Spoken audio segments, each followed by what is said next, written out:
نوبا فوجو من الكلو سنة دوبالا حديثنا لنا حديث فلو تيدون كفضل الصيام بعد رمضان سهر الله المحرم في صحيح مسلم تيدون كو كلو من سن كني كتمه كلو بكا نسونغلو سنتالا كلو من سن كني كتمه كلو بكا كو alaka kalo muharram ni hadisa be muslimu kono ni cide don ba ndo bala minye atannay no ba fu asura cide nyire tumbe nin doyi sun akanu nen tumbe kata cide makosobe cide tumbe nin doyi sun ni kanu kosobe an ibn abbas radiyallahu anhuma قال ما رأيت النبي صلى الله عليه وسلم يتحرى صيام يوم فضله على خيره إلا هذا اليوم يوم أسراء وهذا السهر يعني السهر رمضان عبد الله بن عباس كن حديث هذا سهل البخاري كنو بن عباس لك جيك أبو فلا بيما أقول لما تشيدني نا يا دابوا كما كسوني كاكي ka o don su fasamantiya don to ka fana don to su ne ka fana ka asura dombo buna basi ko ale maci da nye na ba nyini ka dabuwa kama ka kanu ka don su ka sage ka don su fasamantiya don to ka muharamu bo awa tunte kalo fana sun kanu kalo to ka sun galo bo donc ni Bukhari ya bonne nya yiranna ko muharami su asura asu ko kanu den tumci den yere tumba kanu kosobe hadisa fulana ciden tumbe asura asababu yemunye anni ibn abbas radiyallahu anhuma qala qadima an-nabi sallallahu alaihi wasallam al-madinata fara al-yahuda tasumuna yawma asura فقال ما هذا قالوا هذا يوم صالح هذا يوم نجى الله بني إسرائيل من عدوهم فصامه موسى قال فأنا أحق بموسى منكم فصامه وأمر بصيامه صحيح البخاري أرسلنا عبد الله بن عباس بولو على كجيب كابو فلا بيما أكو كنا بنيما كوانا مدينة كوا ياسر يهوديو كوبي أسورا دونشو إسو ko ci da yin yin ka ko yin don yin don su go dumai na ba su yahuda ko ci da man ne don mu ma de alay bani salan kan musa na kan mu bani salan kan alayu kishin min do indela ko ujugo firawuna na ka jama ko halaki musa ye do su asura do su ka barka da alaye don ko da ya tolo ba su awa ciden ko an ni musa bonyali kaka kateme auka ciden ya su aye mugo nya mariya ko an kasu ni hadisa be bukhari kono ka fonni ndoyi an kasu barka dado alay na ye musa ni aka mugo kisi ka firawuna na ka jama musa ni aka mugo jugu ku halaki ambe asu ka barka date musa ewa alay من دون سوني فسمنتا جمانبالا قال رسول الله صلى الله عليه وسلم عن صوم يوم أسراء قال أحتسب على الله أن يكفر السنة التي قبله صحيح مسلم ويتشيدن ينكا ko أسراء الدون سو فسمنتا جمانبالا أقوم باجي نمغم من يجوم من التنسو سامن تمنى جنوب مسو أبو يا فيه abo ya faye waye tanye wo akanunendo anka kononto nasu katanna faraka ودلائي مني أن عبد الله بن عباس رضي الله عنهما قال هنا سام رسول الله صلى الله عليه وسلم يوم عاشوراء وأمر بصيامه قالوا يا رسول الله إنه يوم تؤجله اليهود والنصارى فقال رسول الله صلى الله عليه وسلم فإذا كان العام المقبل إن شاء الله صمنا اليوم التاسع قال فلم يأتي آمل مقبل حتى توفي رسول الله صلى الله عليه وسلم صحيح مسلم. عبد الله بن عباس حديثنا أنا بلو لك جيك بوفلا بما أكو تشيري كنت من تشيري جون من التنسو أي مغنيا مريا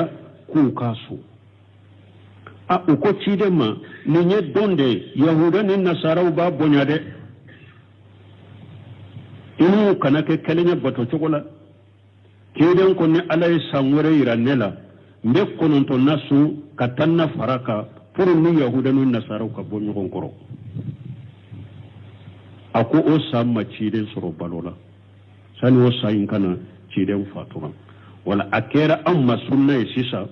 pour kan ni yahuda sumbo nyogona an ka kononto nasu katanna faraka ni nya hadisa udoye asura sunnina ode ya to bun khaymu nono bun semenu nono karamu chama don ka bagaba chama uye asura asuni kila kata tila yoromanani kila yoroma folo ika kononto nasu katanna faraka ode lay ni hadisai kononto na katanna su kele fulana ika tanna doronsu wadda lay munye ne buna basi ko cide nye jommina tanna su aye mugo nyamare kasu ikatanna dronso ni nye atogo ya fulana atogo ya sabana ikatanna su katani kelena faraka sosoli be ni yoro de la sisa parce que hadisa sahale mananina hadisa min ba furiya ni nabi sallallahu alaihi wasallam sumu yawma qablahu aw yawma ba'dahu وفي رواية صوموا يوم قبله ويوم بعده وقالف اليهود كو يا مفلا كبوتشي دمبلو كو أي دونسو أني وبي أكاد دونسو أكوفي حديثا ناتشو دولا أي دونسو أني أكاد دونسو أكوفي مني حديثا مكينيا أحمد الساكري حديثين كي حسن وي مشيغ البانيني حديث الله فو بومباجي ني حديث الله فو ayan lafu menni hadisai lafura tani kalina sunni be chogodi don ke ba yo nyon so sala ibumbaje ko ako hadisai sanadul lafulendo ako me sahidu shere be hadisai na ni manai ako shere be hadisai na ni manai waye jumanya hadisa fulu minfo afdalu siyam ba'da ramadan shahrullah almuharram parce que bumbaje ni ka ko yala nim mugommi muharrami be sudu ako yesunake mu harami be yere ne ya besu on adonno hadisa kono akoye sunna ke wala hadisa ya ka sanadul la fulendo me sahiru bala ni manai o bombaji ko fana ako doni ke bagaw ya fo koika don so anye ube ka don so akofe ako doni ko yo fo donc akon ni nyel la hala sabana ni nyel ika don so akofe doni ko hadisa la fulendo do ime doni ka bawu ya sabati bun khaymu no bun sewnu adi don ka ba chama bumbaji ko doni ka bawu baka ike donso akofe hadisa illa fulendo me mana be kama shere ni to ko ya sabana a to ya nani na ka don sabai mbesu ka kononto nasu ka tannasu ka tanikale nasu o doni ka ba munun ni fo ko nin na fay jumaye bun sewnu ba fa ka kumala ni don sabai sute anafaye na ya suru mugomi kalo tile sabasu yeboke abo boye ni don sabay so abika kalo tile sabasu ta iye kele afulana ukon na fami wa don sabay sunin na fulana munye na ya suru shika de kalo kola akera chogo koni ibe tanna so ete peredi tanna isoro lila no don sabay su akera chogo har ni so libe kalola ebe tanna isoro donc ninde asu chogo nani en ninde mais Cheikh Albani sun chogo fula de bale bolo asurala ka kononto nasu ka tannasu ube ka tanna dronsu al tasgale ko nya hadisa min ko ka donsu akofe akoma saha donc ale bolo sun chogo fula kononto nani tanna ube tanna dron bo tanna fana dronsu no min fula nenye doni ka baw doko makarhudo ko parce que ciiden ko ni sangore ya lay soro abe kononto nasu ka tanna fara ko ma soro wala ikana tanna dronsu tuguni ko makarude mushawul sira bunte me ko fentala ibe se ka tanna dronsu fentala wala nuni asura sunni wayen nununye men balimo na bora sunna qala ibn taymiyyah rahimahullah kullu ma yafalu fihi سواء الصوم بدعة مكروهة لم يستحبها أحد من الأئمة من هذه السنة كله شيخ الإسلام ابن تيمية أكو فين بك أسورا كرو أسورا دو من تسوني كو أبي بدعة كونه أبي بدعة كونه كو دوني كبغا سيتي مني وكيلي كانو nan kwan ka be fo kelen wakati banta wala sundro ewa kataw be bidiya be jamakulu fula bolo ala rafidaw ulu bu yere bugo kake asura do kake dusu kasi donde ka joli bu yere la ku yere bugo kake dusu kasi donye o ye bidiya ile sirita la dinala o nawashibu ulu ye ewa asura donye nisonja donye ko ulu be rafidaw fana tanadeke parce que rafidaw kake dusu kasi donye munye al Hussein ibn Ali fagara asura donde mais sunna mugon ulu man ninke sunna mugo mamina dusu kasi donye sunna mugo mamina nisonja donye sunna mugo ya mina kani don to bo nyugo na ni sunde ode sunnai sino rafidaw be bidiya la munu nyamina ko nisonja fana bidiya tesika kumbe ni bidiya nunu fula be bidiya fula be haramu sunna mugo be minka kani don to bo nyugo na ni sunye don be kaleda don be ewa jabe gosi asura do ba fu kuy ka dumuni baw to be kay ka demba ya fa shawul islam won teme ko nimbe bidiya do ba fe kata to ka nyugo fofo nimbe tan ninfo do ba ke kata ka bo kata mishiru fo kata ewa kaburu jiara ado nimbe bidiya do ba fo ko ikalla hiya sogo iba awa Allah sago asura do donc iba ni balokise do tobi akera sa ewa hamsa esa akera sa ewa likama esawa ewa akera sa fininkise esawa ika dumuni do tobi ka ewa lahiya so ike ka fininkise balokise do tobi abe bidia lesri tala ewa atumbambolo se minu ko halu yo soro ukayorola akomu ye bidia mana asura do no ba ke komi sallini feti abeta nyogo fo ko benke furali haranyere tumboke burusu konoy ko benke furali addo sonin kon tuutina kanyara ti gurubu addo nitile binna dro betika ewa jidaga ibeta ewa adatuna konko ala fo dugu beka ewa jidaga kambe bo wati no dera gurubu nati negan cellande onu nati qasanne bidiya do atumbambolo me alhamdulillah sisa tamay ne hakilu daira chaman bilala suna tumbe mo beta nyu faru tumbe ewa tuhle to ha utumbu be dilala mo beta nyu fo bu di atumbe ko mi sallini ne sonja de ambolo kado be dinyo ma ibiti benke fo be kado dima be sew dima dobe muso dima ko benke ewa fura dobe ewa fali dima dobe sa bidia atumbe nunu be bidia buno simunu ko kulu ya hara dosoro halulu ya dosoro fe akomi abe bidia lesritala donc ka kuma surunya asura do ni sun ko ni te fimu wire beke ni sunta be bidia abe bidia ko ne ewa hari ewa bidia mo munun fana bake wajulu donye abe bidia lesrita sila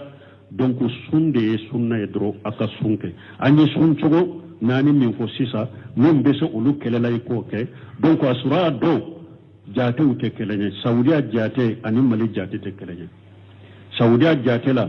sini araba ni alhamisa sini araba ye konontonnay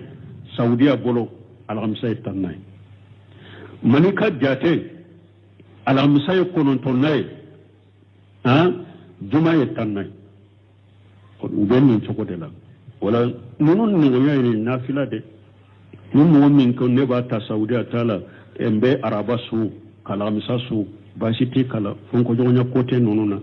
nun mo min fana ne doni ka ba ko ni nyinka olu b'a fɔ de kalo bɛ wa kalo yɛrɛ bɛ bɔ ɲɔgɔn kɔrɔ i ka jamana la jate min bɛ i bɛ jate o de kan jate min bɛ ka jamana la i bɛ jate o de kan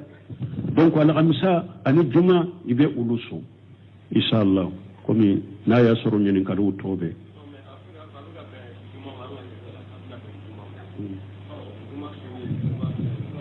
bon ko a bɛ bɛn juma ma juma su ne baasi t'a la ciden ko i kana juma dɔrɔn de kɛrɛkɛrɛ parce que ciden y'a ka furumuso sɔrɔ a ye juma so a ko e sunna kunu wa a ko ayi kunu ye mun ye ni juma don don e sunna kunu wa komi alamisa i sunna wa ko ayi a ko i b'a fɛ ka so sini ba o ye juma ye sibiri a ko ayi awa ko a tigɛ donc ciden ko i kana juma dɔrɔn de kɛrɛkɛrɛ k'a so mais ni e alamisa de su ka juma fara ka baasi t'i kan ni ye juma de su ka sibiri su ka fara ka fɛn t'a la donc ni n'a alamisa ni juma de bɛ su wa hari dɔɔnikɛbaw ko hari ka juma kɛrɛkɛrɛ ka juma dɔrɔn su n'i ma a dabɔ a kama ko juma fasa man tɛ ka juma kɛrɛkɛrɛ ka su ni arafa don de bɛnna juma ma i y'a su ni o de baasi t'i kan hari ne y'a kelen de su سبحانك اللهم ربنا بحمدك أشهد أن لا إله إلا أنت أستغفرك وأتوب إليك.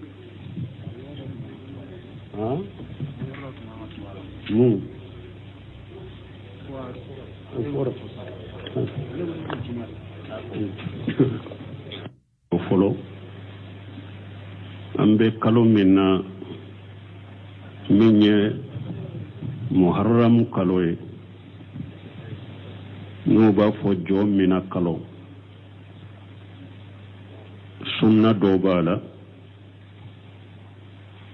hadisa wuna lana hadisa folo cidon kafdalu siyam ba'da ramadan saharullah al-muharram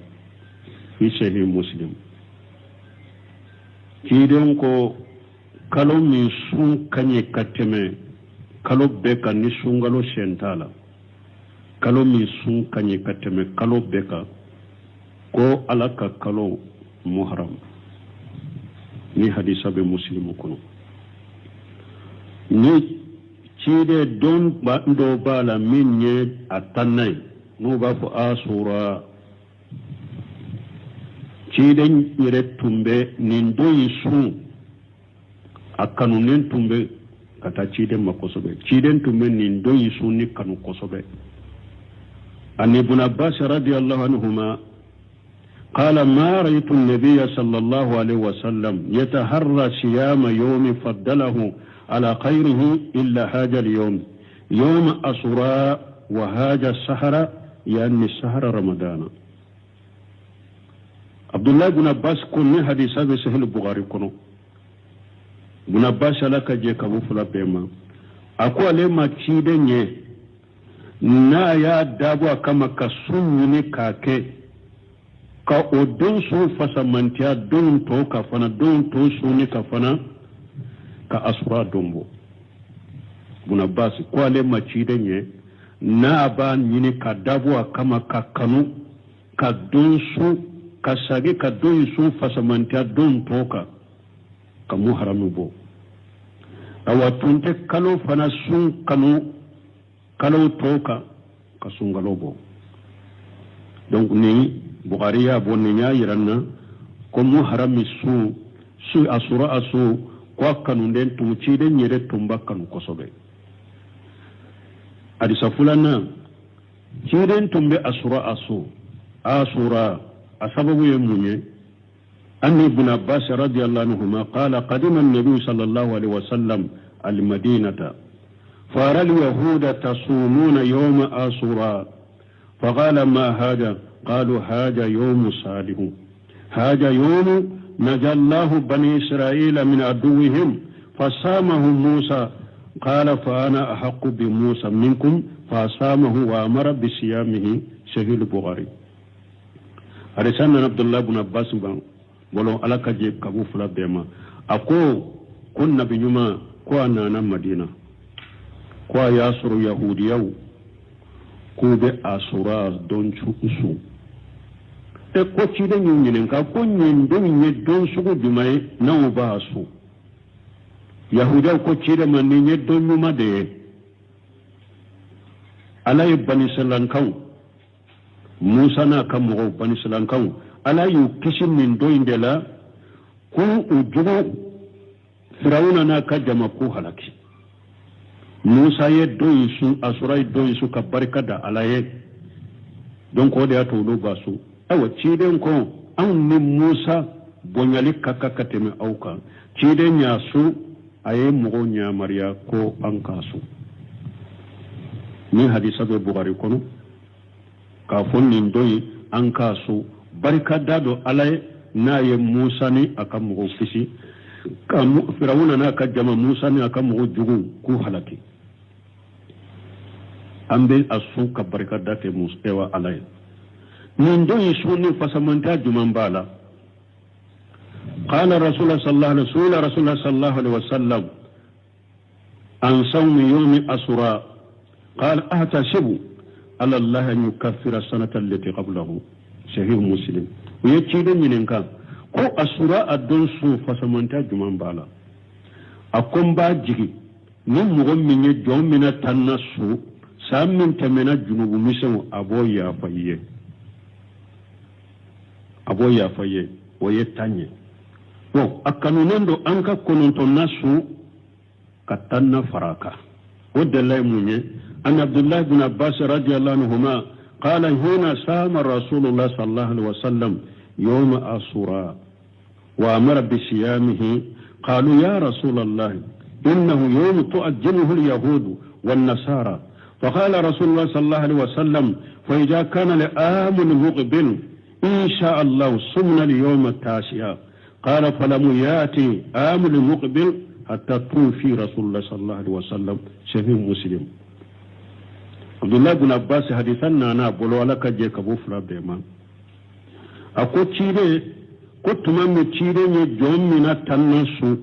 a ye mɔgɔw ɲamariya k'u ka su u ko ciiden ma nin ye don de yahuda ni nasaraw b'a bonya dɛ i n'u kana kɛ kelen ye bato cogo la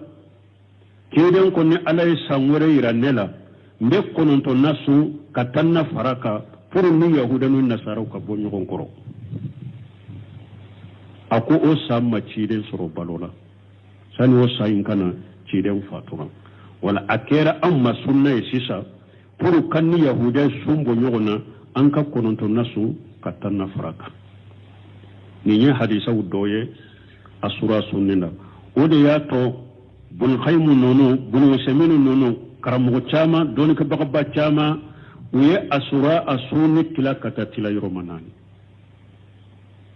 tila yɔrɔma fɔlɔ i ka kɔnɔntɔnna su ka tanna fara kan o dela ye ni hadisa ye kɔnɔntɔnna ka tanna su kɛlɛ filanan i ka tanna dɔrɔn su o dela ye mun ye ne buna basi ko ciden ye jɔn mina tanna su a ye mɔgɔ ɲamariw ka su i ka tanna dɔrɔn su nin ye a cogoya filanan ye a cogoya sabanan i ka tanna su ka tanni kelenna fara kan sosoli bɛ nin yɔrɔ de la sisan parce que hadisa sahalen mana nin na hadisa min na u b'a fɔ ya ni nabi sallallahu alaihi wasallam sumu yawma qablahu aw yawma ba'dahu wa fi riwayati sumu yawma qablahu wa yawma ba'dahu wa qalifu al-yahud ko ya mafula ka bɔ ciden bolo ko a ye don so a ɲɛ ou bien a ka don so a kɔfɛ hadisa na cogo dɔ la a ye don so a ɲɛ a ka don so a kɔfɛ mais ni hadisa ma kɛnɛya ahmadu sakri ye hadisa in kɛ hasanu ye mais sheikh albani ye ni hadisa lafu ibn baz ye ni hadisa lafu a y'a lafu mais ni hadisa in lafura tani kelen na sunni bɛ cogo di dɔɔni kaba ye ɲɔgɔn sɔsɔ la ibn baz ko a ko hadisa in sanadu lafulen do a ko mais sahidu seere bɛ hadisa in na ni maana ye a ko seere bɛ hadisa in na ni maana ye o ye jumɛn ye hadisa fɔlɔ min fɔ أفضل الصيام بعد رمضان شهر الله المحرم بس هو بومباجي نينكا كو يالا ني مغم محرم بسودو اكو يسونك محرم بير ليا بسو اون ادونو حديثا كنو اكو يسونك ولا حديثا يا كسند الله فلندو مساهدو بالا ني ماناي او بومباجي كو فنا اكو دونك بغاو ya fo doni ke bagaw ya fo koy ka don so anye ube ka don so akofe ako doni ko yo fo donc akon ni nyel la hala sabana ni nyel e ka don so akofe doni ko hadisan la fulende do ime doni ke baw ya sabati bun khaymun bun seynu adi doni ke ba chama bumbaji ko doni ke baw baka e ka don so akofe hadisan la fulendo me mana be kama shere ni e togo ya sabana a togo ya nani na ka don sabai besu ka kononto nasu ka tan nasu ka tani kale nasu o don ka ba munun nin fo ko nin na fay jumaye bunu sunu ba fa ka kumala ni don sabai sute an na faye na ya suru mugomi kalo tile sabasu e boke abo boye ni don sabai su abi ka kalo tile sabasu ta iye kele afulana ukon na fami wa don sabai sunin na fa fulana munye na ya suru shika de kalo kola akera cogo koni ibe tanna soro ete peredi tanna in soro lila no e don sabai su akera cogo har ni so be kalola ebe tanna in soro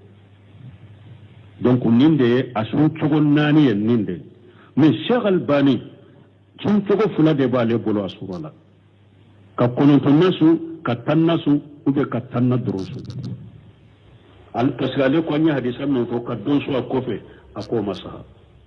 donc ale bolo tun soko fula kono to nani tanna ube tanna doro bo tanna fana doro sunu min fula nenye doni ka baw do ko makarhudo ko parce que ciiden ko ni sangore ya lay soro abe kono to nasu ka tanna fara ko ma soro wala ikana tanna doro su tuguni ko makarhude mo shawul sala bunte me ko fentala